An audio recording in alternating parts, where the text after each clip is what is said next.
doing? I work here. Since when? Since yesterday. Although it feels like it's been longer. Ethan Lovett. And you are? You're stealing money out of the cash box. No, not at all. I was just going through last night's tape. Yeah, I'm gonna call my brother, the cop. No, seriously, you can take a look for yourself.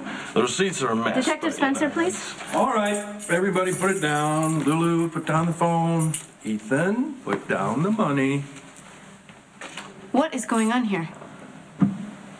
I wouldn't dream of taking your hard-earned cash. I learned my lesson the first time. No, you didn't. Look, the point is, instead of Point is, stealing close this the money, lid I and could- turn the lock.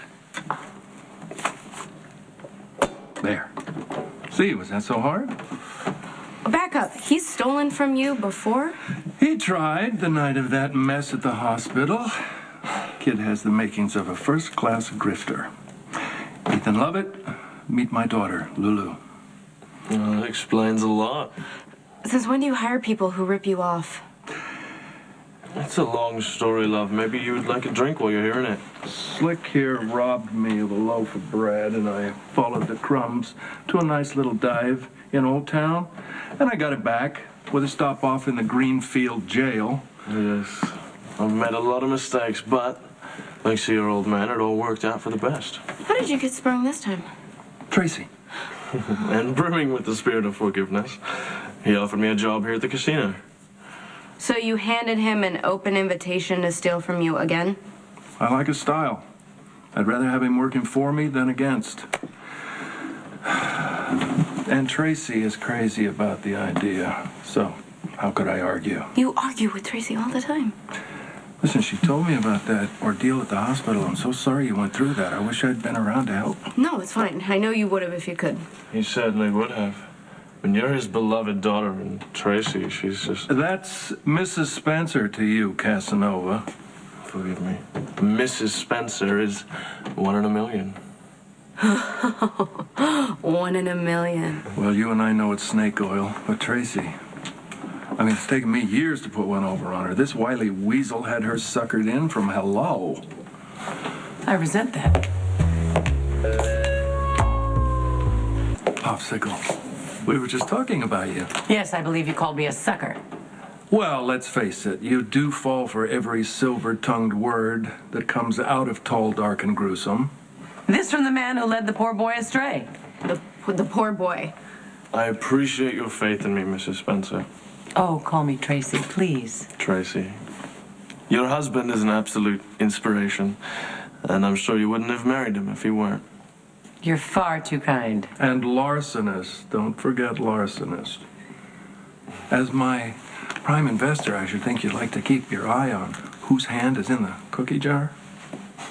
It'll be worth it. Every penny. I see you're back to your disagreeable self. Lulu, speaking of recovery, you need to take it easy. It takes a long time to get over smoke inhalation. I'll be careful. I owe your daughter a debt of gratitude. She was my rock during the hospital crisis. You know, that's the little event you missed while you were in jail again. Madam, my abysmal behavior stands rebuked.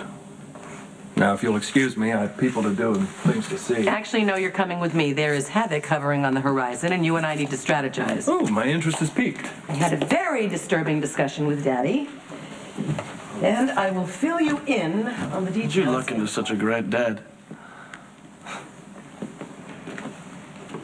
Don't use that phony charm on me. What kind of scam are you working? So that's how I ended up Walkabout, which ultimately landed me here in Port Charles. And at the Haunted Star and my dad. Yeah, we get off to a rocky start. Your stepmom had to twist his arm to get me a job here, but I think he appreciates the company. And that's the plan, isn't it? Do I look like I have a plan? Well, my dad once told me the easiest mark for a con artist is another con artist. Well, that's rather cynical, don't you think?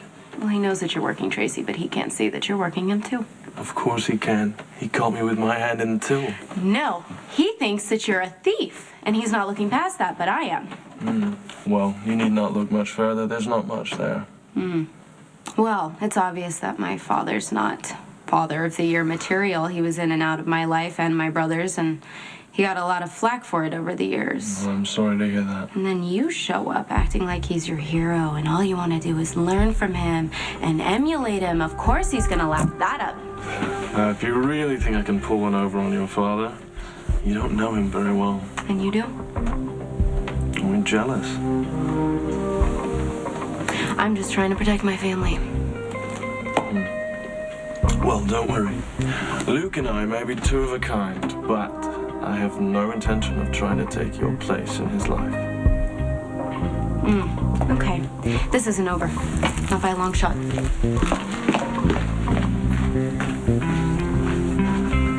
I know I'm late. It wasn't intentional. That's why I brought a caramel latte as a peace offering. I already had one, but I'll take it anyway. I know you had to cover both phones, but on my way here, I stopped at the Honda Star to see my dad, and it turns out he's getting conned by this slick new bartender. I don't know. He's charming in his oily, transparent sort of way, and his accent is completely fake. Everything about him screams red flags. And my dad doesn't even see it, and he's got Tracy wrapped around his finger too. Sorry to hear it. So you're not mad that I'm late? No, I handled everything. I talked to Carol at Maha Chang. I handled the photo shoot with Fetty and set up Kate's conference call. So is this the new Zen Maxie? Spinelli came by here earlier, and I thought he would be really happy that he was finally free and the FBI was leaving him alone. But he's not. Spinelli was acting very un-Spinelli-like.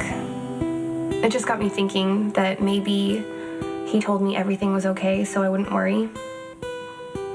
What if he's still in trouble?